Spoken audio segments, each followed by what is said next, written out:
எடப்பாடியை கொஞ்சம் புரிய வைங்கன்னு சொல்றோம். நீங்கள் முதலமைச்சர் ஆகணும்னா டெல்டால சவுத்துல எல்லாம் சீட்டுகள் வரணும். கொங்குல மட்டும் நான் ஜெயிச்சா அதுவும் அவ்வளவு சுலபம் இல்ல. அப்படியே நீங்க கொங்குன்னு நினைக்காதீங்க. நார்த்ல என்ன பாமக வருதா வரலையான்னு தெரியல. வந்தா 1ஆ வருமா 2ஆ வருமானு தெரியல.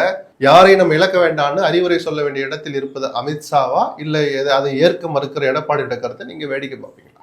அதுதான் நான் கேட்கிறேன். அப்ப நீங்க செய்ய தவறுனா உங்க நோக்கம் என்ன மக்களுக்கு சொல்லுங்க. முதல்ல பிஜேபி தொண்டர்களுக்கு விளக்கி சொல்லுங்க. இந்த அணியை பலவீனப்படுத்தினோம், ஏன் பலவீனப்படுத்தினோம் உள்ள போய் சொல்லட்டும். நான் அவங்களுடைய அரசியலை புரிஞ்சவனா சொல்றேன். அதிமுக இந்த தேர்தலில் அழிஞ்சிட்டா நாம கொஞ்சம் வளர்றது ஈஸியா இருக்குமோன்னு ஒரு தப்பு கணக்கு போடுறாங்களா இல்ல நம்பிக்கையோட போடுறாங்களான்னு தெரியல. காலம் தான் அதுக்கு பதில் சொல்லும். அவர்கள் ஒரு கணக்கு போடுறாங்கிறத மட்டும் எங்களால் ரீட் பண்ண முடியும். இல்லாட்டி இவ்வளவு சுலபமா நீங்க அண்ணாமலை தொடர்ந்து சொல்லிட்டு இருந்தாரு இருக்கிறாங்கன்னு நைனா இன்னைக்கு இருக்கிறாங்கன்னு சொன்னதான் நீங்க சொல்றீங்கன்னா அந்த செய்தியை பார்க்கல.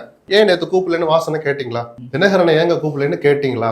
நைனா வெளிப்படையா பதில் சொல்லணும். ஓபிஎஸ் சொல்லி மாட்டிக்கிட்ட மாதிரி திரும்ப மாட்டிக்க கூடாது. அவர் எனக்கு போனே போறலைன்னாரு. அவர் அனுப்பிச்ச மெசேஜ் போற தூக்கி காமிச்சாரு பாருங்க ஓபிஎஸ். இப்படி எல்லாம் காட்டணும்னு என்ன சார் இருக்கு? அப்படி என்ன சார் அவமானப்பட்டு போய் அந்த பிஜேபி பின்னாடி போய் நிக்கணும்னு அப்படி எல்லாம் நல்லா கிட்டத்தட்ட சட்டையை பிடிச்சு உழுக்குன மாதிரி கேட்கவும் தான் ஓபிஎஸ் உடைய ஆதரவாளர் அந்த அணியை விட்டு வெளியே வந்தார்.